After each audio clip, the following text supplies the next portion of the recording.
नमस्कार। News for Delhi में आपका हार्दिक स्वागत है। आज हम अग्निवीर स्कीम के बारे में जानकारी देने जा रहे हैं। बनारस का एक कस्बा है मुनारी। यहाँ है एक छोटा सा बाजार जो शाम ढलते ही गुलजार हो जाता है। इस बाजार में जब गांव गिराव के लोग पहुँचते हैं तो रौनक देखने बनती है। इस रौनक में चार चार लगाते हैं एसबी सिंह स्पोर्ट्स अकादमी के स्टूडेंट। वो स्टूडेंट जिनमें कुछ सेना में भर्ती के लिए दौड़ लगा रहे होते हैं तो कुछ एथलीट प्रतियोगिताओं में मेडल जीतने के लिए पसीना बहाते नजर आते हैं। मोदी सरकार ने जब से अग्निपथ योजना का ऐलान किया है तब से उन सभी युवाओं के चेहरों पर चिंता की लकीरें काफ़ी गहरी हो गई हैं जो सेना में भर्ती होने का सपना संजोए हुए थे। इंडियन आर्मी में भर्ती होकर देश की सेवा का जज्बा संजोए हुए सूर्य प्रताप यादव भी उन युवाओं में से एक हैं जिसका हौसला पूरी तरह टूट गया है। सूर्य के पिता दिनेश कुमार यादव सेना में सूबेदार हैं। उनका सपना था कि बेटा भी देश की हिफाजत करे। जखनी निवासी सूर्य प्रताप अपने मामा कृपाशंकर यादव के यहाँ रहते हुए एसबी सिंह स्पोर्ट्स अकादमी में दाखिला लेकर खुद को सेना के लिए तैयार कर रहे थे। घर में अच्छी खासी खेती है फिर भी वह अपने पिता की तरह फौजी बनकर मिसाइल कायम करना चाहते थे, लेकिन उनका हौसला अब टूट चुका है। किशन और सूर्य प्रताप दुबले पतले गठीले शरीर वाले 20 साल के सूर्य प्रताप यादव हैरान और परेशान हैं। मुश्किल यह है कि सेना की भर्ती नहीं होगी तो जाएगा कहाँ। वह कहते हैं मैं महीनों से अपने घर नहीं जा सका ताकि रोजाना सुबह शाम की दौड़ की प्रैक्टिस न छूट जाए। अब तो हमारा भविष्य ही अंधेरे में है। सेना में जाने का सपना टूट ही गया। अपने हम उम्र दोस्तों के साथ दौड़ और व्यायाम तो रोज कर रहे थे, लेकिन दिमाग बिल्कुल काम नहीं कर रहा है। सूर्य इसलिए ज़्यादा बेचैन है कि अग्निपथ योजना लाकर केंद्र सरकार ने उनके जैसे हजारों नौजवानों के लिए सेना में भर्ती का रास्ता पूरी तरह बंद कर दिया है। पिछले 1 साल से सेना में भर्ती के लिए लगातार तैयारी कर रहे सूर्य प्रताप को अग्निपथ योजना में खोट ही खोट नजर आता है। 2 भाइयों में अपने पिता के बड़े बेटे सूर्य कहते हैं मैं अब कहीं का नहीं रहूँगा। मेरा सपना था देश सेवा का जो टूटकर बिखर गया। अभी 2-3 साल का वक्त है। हमारी कोशिश बीएसएफ अथवा यूपी पुलिस में भर्ती होने की होगी। मम्मी पापा सब उम्मीद करते थे कि मैं भी देश का भक्त कहलाऊं, परिवार की जिम्मेदारियां उठाऊं, लेकिन सरकार ने हमारी हसरतों को पूरा होने के करीब लाकर तोड़ दिया। यह सिर्फ हमारी कहानी नहीं बल्कि मेरे जैसे लाखों नौजवानों की कहानी है। मुनारी में दौड़ की प्रैक्टिस कर रहे गोसाईपुर मोहाव के किशन कुमार का हौसला भी दरक गया है। इनके पिता मजदूरी करते हैं तब घर चलता है। मुश्किल के दौर से गुजर रहे किशन कुमार सिर्फ इसलिए सेना में भर्ती होना चाहते थे ताकि वह अपने छोटे भाई प्रीतम को अच्छी तालीम दिला सके। 17 वर्षीय किशन कहते हैं हमारे घर की माली हालत ठीक नहीं है। पिता के पास पैसे नहीं हैं कि वह हमें ऊंची शिक्षा दिला सके। जैसे ही अग्निपथ योजना में भर्ती शुरू होगी हम लाइन में लग जाएंगे। अग्निवीर बनने के अलावा हमारे पास कोई दूसरा रास्ता नहीं है। सपने सिर्फ हमारे ही नहीं टूटे, हमारे जैसे तमाम नौजवानों के भी चकनाचूर हुए हैं। इस योजना के आने के बाद बहुत से नौजवानों ने दौड़ लगानी बंद कर दी है। बड़ा सवाल यह है 4 साल उसके बाद फिर बेरोजगार। हमने तो अपनी जुबान बंद कर ली है, लेकिन कितने लोगों पर पहरा बैठाएंगे। हमारे कई साथी सेना में भर्ती के लिए साल 2019 से प्रैक्टिस कर रहे थे, जिनमें कुछ 21 साल के हैं और कुछ की उम्र 23 साल पार कर गई है। इंडियन आर्मी ने कोरोना के समय सभी इम्तिहान करा लिए थे, सिर्फ लिखित परीक्षा बाकी थी। मेडिकल और फिजिकल पास करके सेना में जाने की उम्मीद संजोए नौजवानों को तब बड़ा धक्का लगा जब सरकार ने यह परीक्षा ही रद्द कर दी। पूर्वांचल के युवाओं के लिए सेना में भर्ती का सबसे बड़ा केंद्र बनारस है। नवंबर 2021 में मेडिकल और फिजिकल टेस्ट पास करने वाले संजय और राहुल कहते हैं, जितनी खुशी सेना की दोनों परीक्षाएं पास करने के समय हुई थी, उससे 1000 गुना ज़्यादा उन्हें दुख और निराशा भर्ती निरस्त होने के बाद हुई है। दोनों नौजवान कहते हैं, सरकार हमारे साथ क्रूर मजाक कर रही है। हमने सालों से प्रैक्टिस की, अपना बदन गलाया, मेडिकल पास किया और सरकारी नुमाइंदों वातानुकूलित कमरों में बैठकर हमें अग्निपथ पर चलने का फैसला सुना दिया। बनारस के ग्रामीण इलाकों के बड़े बड़े मैदान गर्मी के मौसम में सुबह 4 बजे से ही गुलजार हो जाते थे। साथ ही वह सड़कें भी, जिन पर बड़े वाहन नहीं चला करते थे, अब उन सभी रास्तों पर सन्नाटा पसरा है। इन्हीं में से एक चिरई गांव प्रखंड के मंगरहुआ गांव का ब्रह्मा ग्राउंड। यहाँ कोई कोच नहीं, फिर भी सैकड़ों नौजवान हर रोज सुबह शाम रेस लगाते दिख जाते थे। लेकिन अब वहाँ वीरानी है और सन्नाटा है। यह वही ग्राउंड है जहाँ से हर साल 50-60 नौजवान सेना व पुलिस पीएससी में भर्ती होते रहे हैं। कुछ रोज पहले तक इसी ग्राउंड में अनुशासित ढंग से कतारबद्ध होकर पसीने से तरबतर नौजवान दौड़ की प्रैक्टिस किया करते थे। इन्हीं नौजवानों में अयली गांव के अभिषेक यादव भी थे, जिन्हें पुख्ता यकीन था कि सेना में जब भी भर्ती होगी उन्हें कोई रोक नहीं पाएगा। लेकिन उनके ख्वाब चकनाचूर हो गए। करीब 11 मरतबा सेना की रेस में पास होने वाले अभिषेक अब मायूस हैं। इन्हें नहीं लगता कि अग्निपथ योजना से इनका भविष्य संवार पाएगी केंद्र सरकार। केंद्र सरकार की नीयत पर सवाल उठाते हुए वह कहते हैं, 4 साल कदम ताल करने के बाद नौजवान क्या करेगा। जिन 25% लोगों को सेना में रिटेन करने की बात कही जा रही है, वह ऐसे लोग होंगे जो सैन्य अफसरों की चापलूसी में सारी ताकत झोंक देंगे। बाकी 75% नौजवान गांव में लौटकर क्या करेंगे। ऐसे अभ्यर्थियों के लिए राज्य सरकार की नौकरियों में लो कट ऑफ की व्यवस्था होनी चाहिए, अन्यथा 4 साल बाद बेरोजगार नौजवान सड़कों पर क्या करेंगे, इसके निहितार्थ अभी निकाले जा सके। अग्निपथ योजना के विरोध में पिछले दिनों पूर्वांचल के कई जिलों में हुई तोड़फोड़ और आगजनी की घटनाओं के बाद इलाकाई पुलिस ने उन सभी नौजवानों पर शिकंजा कस दिया है जो सेना में भर्ती के लिए खेल के मैदान और सड़कों पर दौड़ लगा रहे थे। बनारस के चोलापुर में स्टूडेंट को सेना में भर्ती की ट्रेनिंग देने वाली एक अकादमी के खिलाफ पुलिस ने एफआईआर दर्ज किया है। आरोप है कि बनारस के कैंट स्टेशन पर तोड़फोड़ करने वाले में इस अकादमी के कुछ स्टूडेंट भी शामिल थे। नाम न छापने की शर्त पर एक नौजवान ने कहा, सेना में भर्ती की तैयारियां करने वाले नौजवानों के घरों पर पुलिस रेड डाल रही है। फर्जी मामलों में जेल डालने के लिए धमकियां दी जा रही हैं।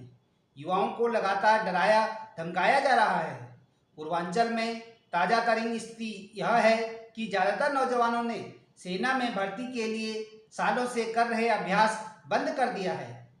साथ ही खेल के उन मैदानों में भी जाना छोड़ दिया है जहां उनसे उन्हें फौज में जाने का गलियारा मिल सकता था। मगर हुआ के युवक आशीष पाल कहते हैं, पुलिस की धमकियों से आजिज आकर हमने अभ्यास छोड़ दिया है। पिछले 4 साल से हम सेना में भर्ती के लिए तैयारी कर रहे थे। एनसीसी सर्टिफिकेट के लिए इम्तिहान दे रखा है। इंटर में 81% मार्क्स हैं, फिर भी वह लाचार हैं। जैसा राजा कहेगा वैसा प्रजा को कहना ही होगा। पुलिस में नहीं जाएंगे तो अग्निवीर बनेंगे। आखिर हमारे 3 छोटे भाइयों की परवरिश भला कौन करेगा। डुबकिया इलाके में पूरनपट्टी गांव के 17 वर्षीय रोहित कुमार अपने 3 भाइयों में बीच के हैं। घर में सिर्फ 10 बिस्वा खेती की जमीन है। वह कहते हैं, सरकार ने हमारे जैसे लाखों नौजवानों को संकट में डाल दिया है। हम बचपन से सेना में जाने के लिए तैयारी कर रहे थे। अब पुलिस खेल के मैदान से युवाओं को भगा रही है। ऐसे में हमारे भाग्य के दरवाजे कैसे खुलेंगे। मगर हुआ ब्रह्म मैदान में दौड़ लगाने वाले चाहे अनिल यादव हों या फिर रवि पटेल, सभी का मुंह लटका हुआ है और हर किसी के मन में पुलिसियाई कार्रवाई का खौफ और चेहरों पर उदासी है। तनाव का आलम यह है कि अधिकांश के नौजवान मीडिया से बात करने और तस्वीरें खिंचवाने तक के लिए भी तैयार नहीं हैं। बनारस के एड़े गांव के करीब रिंग रोड के किनारे नौजवानों को फिजिकल ट्रेनिंग देने वाली संस्था बम बम स्पोर्ट्स एंड डिफेंस एकेडमी के डिप्टी डायरेक्टर राजकुमार पटेल कहते हैं, पुलिस हमारे यहाँ भी आग धमकी थी, कई दिनों तक जांच पड़ताल हुई, हमसे यह तक लिखवा लिया गया कि उनकी एकेडमी में ट्रेनिंग लेने वाला कोई नौजवान हिंसा में शामिल पाया गया तो संस्था के खिलाफ सख्त एक्शन होगा। पिछले 2 साल से हम अकादमी चला रहे हैं और हमारे 50 से अधिक स्टूडेंट फोर्स में नौकरी पा चुके हैं। कई लड़के और लड़कियों ने राष्ट्रीय स्पर्धाओं में मेडल भी जीते हैं। अग्निपथ योजना आने के बाद से ज़्यादातर युवक मायूस हैं, बहुतों ने अकादमी छोड़ दी है। मीडिया रिपोर्ट के मुताबिक पुलिस ने सिर्फ आगरा में नौजवानों को फिजिकल ट्रेनिंग देने वाले 160 से अधिक कोचिंग संचालकों को नोटिस जारी किया है। इन सभी पर युवाओं को प्रदर्शन के लिए भड़काने का आरोप है। पुलिस की तरफ से भेजे गए नोटिस में उनमें खलबली मच गई है। अग्निपथ के विरोध को दबाने के लिए पूर्वांचल में पुलिस जिस तरह से तौर तरीकों का इस्तेमाल कर रही है, वैसा हथकंडा आपातकाल के समय भी नहीं अपनाया गया था। थोक में नौजवानों के खिलाफ रिपोर्ट दर्ज कर पुलिस तमाम निर्दोष युवाओं का करियर बर्बाद करने में जुट गई है। ताज़ा मामला बनारस के काशी हिंदू विश्वविद्यालय के हॉस्टल में रहने वाले बीएससी ऑनर्स मैथमेटिक्स प्रथम वर्ष के द्वितीय सेमेस्टर के छात्र विपिन कुमार का है। पुलिस ने अग्निपथ योजना के विरोध में इस छात्र के खिलाफ तोड़फोड़ और आगजनी का मुकदमा अलीगढ़ के टप्पल थाने में दर्ज किया है। हैरत की बात यह है कि घटना वाले दिन 17 जून को वह बीएचयू के ब्रोचो हॉस्पिटल में मेस में खाना खा रहा था। इस छात्र को पकड़ने के लिए पुलिस दबिश दे रही है और उसका पूरा परिवार काफ़ी चिंतित है। किसी को यह समझ नहीं आ रहा है कि आखिर पुलिस ने ऐसा क्यों किया। छात्र विपिन कुमार अलीगढ़ के टप्पल थाने क्षेत्र के घंगोली गांव का रहने वाला है और बीएचयू के ब्रोचो हॉस्पिटल के कमरा नंबर 221 में रहकर वह पढ़ाई कर रहा है। Chief doctor professor Abhimanyu Singh ने कहा, अलीगढ़ स्थित जिस घटना में विपिन की तलाश कर रही है, उस दिन वह हॉस्टल में मौजूद था। हॉस्टल के मेस में लगातार भोजन करने और क्लास के अटेंड रजिस्टर में भी आरोपित छात्र की हाजिरी लगी हुई है। भाजपा के सांसद वरुण गांधी भी अग्निपथ योजना का विरोध करने वाले छात्रों के समर्थन और बीएचयू के निर्दोष छात्र विपिन कुमार सरीखे नौजवान के साथ खड़े नजर आ रहे हैं। उन्होंने ट्वीट कर कहा, यूपी सरकार मुकदमे की धमकी से डरा रही है, जिसमें बातचीत के रास्ते बंद होंगे। कोई नई योजना लागू करने से पहले रिक्त पड़े लाखों पदों को भरने के लिए सरकार छात्रों से ब्लूप्रिंट साझा करे। यही वक्त की सबसे बड़ी मांग है। सांसद वरुण गांधी ने इस बाबत अपना एक वीडियो भी साझा किया है, जिसमें वह छात्रों के हित की बात करते नजर आ रहे हैं। वह वीडियो में कहते हैं, हर दिन सरकार अनेकों घोषणाएं कर रही है जो हैरान करने वाली हैं। जब प्रशासन खुद युवाओं के आंदोलन को खत्म करने पर आमादा है, तो यह कौन सुनिश्चित करेगा कि एफआईआर का गलत इस्तेमाल निर्दोषों को फंसाकर आंदोलन को दबाने के लिए नहीं किया गया है। सरकार को युवाओं से बात करनी चाहिए। युवाओं के अपने तर्क हैं जो सरकारी आंकड़ों पर आधारित हैं। आंकड़े पूर्व सैनिकों के प्रति सरकार की उदासीनता का परिचय देते हैं। उत्तर प्रदेश का पूर्वांचल ऐसा इलाका है जहां अमूमन हर गांव में कोई न कोई नौजवान फौज में नौकरी जरूर करता है। गाजीपुर से तकरीबन 40 किमी दूर गहमर ऐसा गांव है जिसकी पहचान है देशभक्ति का जुनून। इस गांव के हर घर में फौजियों की तस्वीरें, वर्दियां और सेना के मेडल अलमारियों में सजे दिखते हैं। यहाँ प्रचलन है कि गहमर में जब तक लड़कों की सेना में भर्ती नहीं होती, उनकी शादी नहीं होती। करीब 8 वर्ग मील में फैला एशिया का यह सबसे बड़ा गांव 22 टोलों में बटा हुआ है। बनारस के गहमर जाने में सिर्फ 2 घंटे ही लगते हैं। नीरज कहते हैं, हमारे गांव की हर माँ की कोख से बच्चा फौजी बनकर पैदा होता है। हमारी धरती ने देश को 15,000 से ज़्यादा जवान दिए हैं, जिनमें सैनिक से लेकर कर्नल तक शामिल हैं। अग्निपथ योजना के ऐलान के बाद सबसे ज़्यादा अनहुसियत इसी गांव में फैली हुई है। युवाओं को लगता है कि सेना में भर्ती के लिए उनके मंसूबे अब पूरे नहीं हो सकेंगे। गहमर गांव के रहने वाले लेफ्टिनेंट कर्नल राम बच्चन सिंह के बेटे अशोक कुमार कहते हैं, आर्मी की हार्डकोर प्रैक्टिस में शामिल होने वाली सभी तरह की सुविधाएं यहां मौजूद हैं। गहमर में पहले हर साल सेना की टीम बच्चों से मिलने आती थी, लेकिन यह सिलसिला पिछले 3 साल से बंद है। सेना में भर्ती की तैयारियां कर रहे गांव के लड़के जिस वीर शहीद अब्दुल हमीद को हीरो मानते रहे हैं, उनके अरमान भी धुल गए हैं। पूर्वांचल के सिर्फ नौजवान ही नहीं, वो फौजी भी कश्मकश में हैं, जो रिटायर होने के बाद नौकरी की उम्मीदों में सालों से अपने घरों पर बैठे हुए हैं। सिर्फ बनारस के जिला सैनिक कल्याण एवं पुनर्वास विभाग के पास करीब 7,000 पूर्व सैनिकों की अर्जियां पड़ी हैं, जिन्हें नौकरी की हक दरकार है। इनमें ऐसे दावेदारों की तादाद सैकड़ों में है जो ओवर एज हो गए हैं। बनारस में सैनिक कल्याण निगम रिटायर फौजियों को अनुबंध पर नौकरी दिलाता है, जिनकी संख्या गिनी चुनी होती है। कुछ फौजी और उनके आश्रित जैम पोर्टल के जरिए नौकरी के लिए आवेदन करते हैं, तो कुछ केंद्रीय कर्मचारी कल्याण निगम में अर्जी लगाकर बैठे हैं। स्थायी नौकरी की कौन कहे, पूर्व सैनिकों को संविदा पर भी नौकरियां नहीं मिल रही है।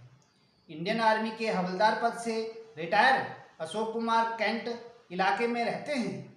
इनके पिता रामविलास राम भी सेना में सूबेदार थे। पिछले 6 सालों से अशोक संविदा पर जिला सैनिक कल्याण बोर्ड में वाहन चालक के पद पर काम कर रहे हैं। इन्हें जैम पोर्टल के मार्फत नौकरी मिली है। वह बताते हैं, साल 2021 में स्टेट बैंक ऑफ इंडिया में गार्ड के लिए 10 वैकेंसी आई थी। सैकड़ों पूर्व सैनिकों को रेला इन पदों को पाने के लिए दौड़ पड़ा। नतीजा ज़्यादातर लोगों के हाथ निराशा ही लगी, जिनमें एक अभ्यर्थी मैं भी था। अशोक कुमार कहते हैं, जब पूर्व सैनिकों को ही नौकरी नहीं मिल पा रही है, तो अग्निपथ योजना के लोग कहाँ खपाए जाएंगे। 4 साल की नौकरी के बाद रिटायर होने वालों को नौकरी देने के दावे में सच्चाई कम है। जब पूर्व सैनिकों के लिए ही पक्की नौकरी के दरवाजे बंद हैं, तो अग्निवीर कहाँ नौकरी कर पाएंगे। यहाँ तो पहले से ही एक अनार 100 बीमार वाली स्थिति है। इंडियन आर्मी से रिटायर होने वालों में कुछ ही लोग भाग्यशाली हैं, जिनमें स्थायी नौकरी मिल पाई है। MCE RA2 पद से साल 2002 में रिटायर होने वाले बनारस के करखिया गांव के बलिराज राम बनारस के उप जिला सैनिक कल्याण एवं पुनर्वास अधिकारी पद पर तैनात हैं। वह कहते हैं, अगर आप हर तरह का गोल कर पाने में सक्षम हैं, तभी सेना से लौटने के बाद नौकरी मिल पाना संभव है। आंकड़ों के मुताबिक सरकार के 34 विभागों में ग्रुप C के कर्मचारियों की तादाद 10 लाख से अधिक है। इनमें पूर्व सैनिकों की तादाद सिर्फ 13,976 है, जो कुल नौकरियों का कुल 1.25% है। वहीं इन 34 सरकारी विभागों में ग्रुप D में कुल 3,25,265 भर्तियां हैं, जिनमें से पूर्व सैनिक सिर्फ 8,442 हैं। अगर इन आंकड़ों को देखें तो तमाम सरकारी और गैर सरकारी विभागों में अग्निवीरों को नौकरी देने का दावा कपोलकल्पित लगता है। अग्निवीरों के रिटायरमेंट के बाद नौकरी देने के सवाल पर बनारस के वरिष्ठ पत्रकार एवं चिंतक प्रदीप कुमार कई बड़े सवाल खड़े करते हैं। वह कहते हैं, अग्निपथ योजना में नौकरी देने के लिए सरकार अगर सचमुच गंभीर है, तो पहले वह यह भी बताए कि देश में 1 करोड़ से अधिक सरकारी पद क्यों खाली है। युवाओं ने यही सवाल देश के उद्यमियों से भी किया है, लेकिन उनकी भी बोलती बंद है। सच तो यह है कि सरकारी खजाना खाली है। भाजपा सरकार ने देश को खोखला कर दिया है। देश की इकोनॉमी को डूब गई है। वो असली बात बता नहीं रहे हैं। माली तौर पर सरकार की औकात नहीं है कि सेना में पुरानी प्रक्रिया के तहत रेगुलर भर्ती कर सके। नई स्कीम ठेका प्रथा वाली स्कीम है जो कई अन्य सरकारी विभागों में चल रही है। प्रदीप यह भी कहते हैं, अग्निपथ स्कीम से उन नौजवानों के सपने टूटे हैं जो देश की सेवा के साथ सेना की गौरवपूर्ण वर्दी पहनने का ख्वाब लेकर पसीना बहाने में जुटे थे। 2 साल पहले फिजिकल टेस्ट हुआ जिसमें हजारों नौजवानों ने टेस्ट पास किया। कोरोना के समय में सरकार की ओर से कहा गया कि हालात सामान्य होते ही रिटन टेस्ट होगा। कुछ माह पहले संदेश आया था कि जल्द ही परीक्षा होगी। परीक्षा की कौन कहे, नई स्कीम आ गई। पुरानी भर्ती की प्रक्रिया खत्म और अग्निपथ स्कीम शुरू। इसकी चपेट में सारे नौजवान आ गए। खासकर उन्हें दिक्कत का सामना करना पड़ रहा है जो ओवर एज हो गए हैं। 23 के बजाय 24 हो गई है उम्र। वो निराशा और कुंठा के शिकार हो गए हैं। खुद को ठगा हुआ महसूस कर रहे हैं। उनका ही आक्रोश सड़कों पर सामने आ रहा है। सरकार और सरकारी पार्टियों का यह कहना एकदम गलत है कि इन्हें विपक्ष भड़का रहा है। विपक्ष में तो खुद ही दम नहीं है। अग्निवीरों का आंदोलन स्वतः स्फूर्त है। यह पहला मौका है जब स्वर्ण नौजवानों के बीच नरेंद्र मोदी की करिश्माई छवि दरकी है। भाजपा का यह आधारभूत वोट था जिसकी नाराजगी उसके माँ बाप से होते हुए पूरे स्वर्ण समाज में फैल गई है। वरिष्ठ पत्रकार प्रदीप को लगता है कि यह समूची स्कीम देश के कॉरपोरेट घरानों और भाजपा दफ्तरों के लिए चौकीदार मुहैया कराने की स्कीम है। यह बात इससे भी साबित हो जाती है कि इस स्कीम के पक्ष में देश के कई कॉरपोरेट सामने आकर बयान दे रहे हैं और सरकार के इस स्कीम के कसीदे पढ़ रहे हैं। कॉरपोरेट घरानों को सेना की भर्ती प्रक्रिया से क्या लेना देना। हकीकत यह है कि सेना में निम्न मध्यम वर्गीय और दलित व पिछड़े किसानों के बच्चे ही भर्ती में सबसे आगे रहते हैं। एक भी ऐसा उदाहरण नहीं है जिसमें यह कहा जा सके कि कॉरपोरेट घरानों के साहबजादों ने सेना में जवान की भर्ती के लिए कभी आवेदन किया हो।